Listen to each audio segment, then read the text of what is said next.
네, 바이든이 결국 코인 친화 법안의 거부권을 행사했는데요. 네, 트럼프가 이 코인 투자하면 나를 찍어라 이러면서 암호화폐 친화적인 대통령이 되겠다고 하니까 암호화폐 적대적이었던 바이든 민주당 정권도 코인 친화적으로 바뀌고 있다, 이런 분석이 많았죠. 네, 바이든의 거부권 행사, 이걸 어떻게 해석해야 할지 그 얘기를 하겠습니다. 자, 이걸 어떻게 해석하느냐에 따라 대선 때까지 코인 시장이 어떻게 될지 판단하는 근거가 달라지겠습니다. 아주 중요한 내용이니까 한번 들어보시고 생각도 해보시길 바랍니다. 자, 21일 쉐어라는 업체와 함께 이더리움 현물 ETF 신청을 했던 캐시우드의 아크 인베스트가 이더리움 현물 ETF 최종 승인을 앞두고 자기는 안 하겠다, 여기서 그만두겠다, 이렇게 발표를 했습니다. 조만간 최종 승인될 걸로 예상이 되는데, 그동안 계속해서 준비를 해왔다가 갑자기 왜 포기한다는 건지 그 얘기를 한번 해보겠습니다. 안녕하세요, 황작가입니다. 네, 투자 어드바이스가 아니라는 점 먼저 말씀드리고 시작을 하겠습니다. 네, 바이든의 코인 친화 법안 거부권 행사, 네, 이게 바로 이건데요. 자, 이걸 어떻게 해석을 해야 될지, 앞으로 어떻게 될 건지 그 얘기를 하겠습니다. 거부권 행사, 이것부터 보겠습니다. 네, 공화당이 주도하고 민주당 의원들도 합세를 해서 연방 하원에서 통과시키고 다시 연방 상원에서 통과시킨 법안에 대해서 바이든이 대통령 거부권을 행사해서 의회로 돌려보냈죠. 자, 그 법안이 무슨 내용인지 조금 이따 얘기를 하겠고요. 일단 대통령이 거부권을 행사하면 어떻게 되는지, 법안이 폐기되는 건지 무효가 되는 건지 그 부분부터 보겠습니다.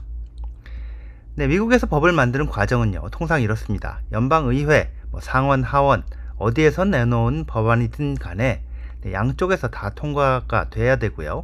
그렇게 의회에서 양쪽에서 다 통과가 되면 대통령 책상으로 가게 되는데, 거기서 대통령이 최종 서명을 해주면 법이 됩니다. 거부권을 행사해서 의회로 돌려보낼 경우에는 의회가 대통령 거부권을 무효로 만들면서 법을 최종 통과시킬 그런 방법이 있기는 합니다. 자, 의회에서 상원, 하원 양쪽에서 다 3분의 2 이상 찬성해서 통과시키면 됩니다. 근데요, 그게 현실적으로 불가능합니다. 네, 공화당, 민주당이 상원, 하원에서 갖고 있는 의원 숫자로 볼 때요, 양쪽 모두 3분의 2 찬성표를 얻는다는 거, 이번 법안에 대해서 3분의 2 찬성표를 하원, 상원 양쪽에서 얻는다는 거 불가능에 가깝기 때문인데요. 백악관 바이든이 거부권까지 행사한 마당에, 그렇지 않아도 민주당 의원들 중에서 코인 친화 법안 통과에 찬성한 의원들이 소수였는데, 그보다 훨씬 더 많은 수의 의원이 찬성표를 던질 가능성은 현실적으로 좀 어렵다, 이렇게 분석이 되고 있기 때문인데요. 자, 바이든이 거부권을 행사한 마당에 민주당 의원들이 바이든의 명령, 백악관의 명령, 보다 정확하게는 바이든 정권을 움직이는 실세, 자, 오바마 그룹의 명령에 반해서 공화당 의원들과 함께 법안을 통과시킬 가능성, 냉정하게 볼 때 0% 없다, 저는 그렇게 봅니다. 바이든이 거부권을 행사한 법안, 이게 코인 친화 법안인데요. 네, 정확히 무슨 내용인지 아주 쉽고 단순하게 정리를 해보면요, 바이든 정권에서 코인 산업을 강력하게 규제해온 증권거래위원회 SEC가 은행이 고객한테 비트코인 같은 암호화폐를 맡아서 보관을 해주는 서비스, 이걸 하지 못하게 사실상 금지하는 그런 효과를 갖는 내부 지침을 최근에 도입을 했습니다. SEC가요.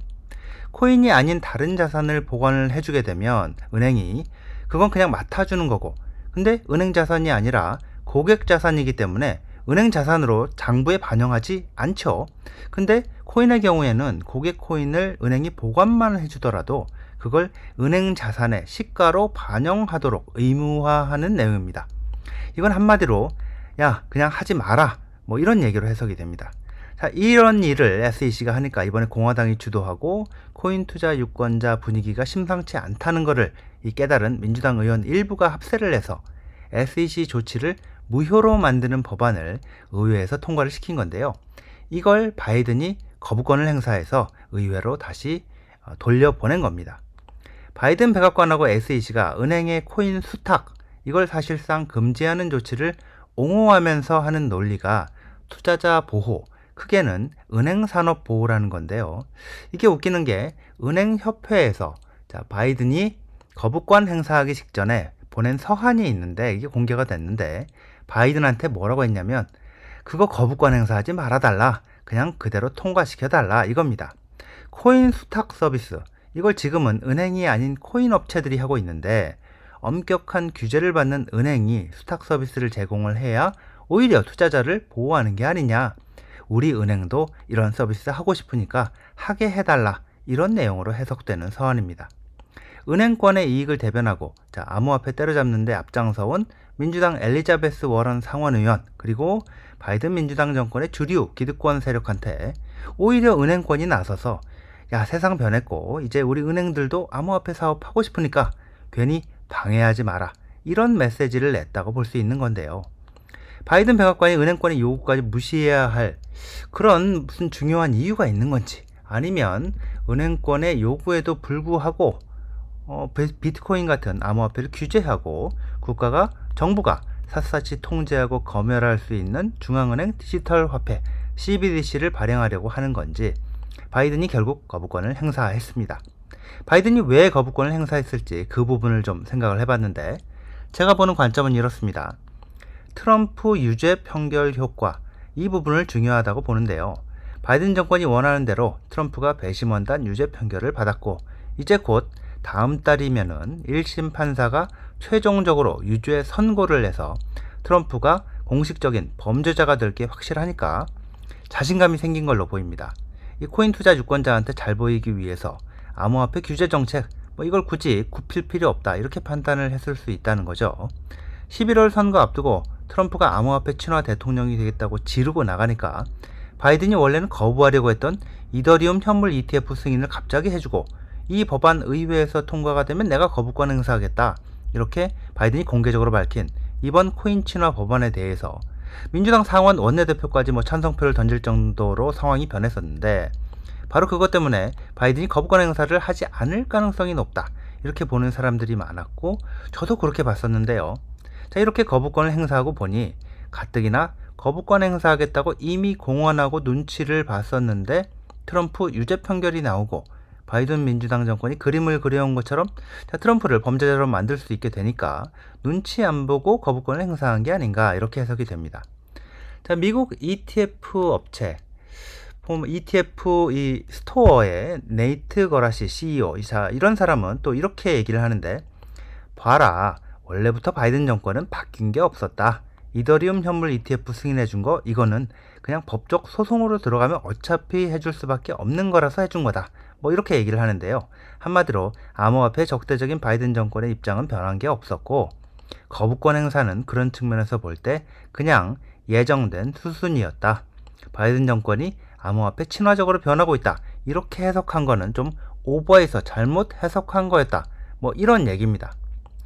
자, 이제는 민주당이 과연 어떻게 움직일지 그리고 민주당 의원들이 어떤 방식으로 유권자의 이 투표를 선거를 앞두고 코인 투자 유권자의 어떤 표심 이거를 어떻게 반영을 할지 거기에 따라 어떻게 움직일지 이걸 좀 봐야 되겠습니다.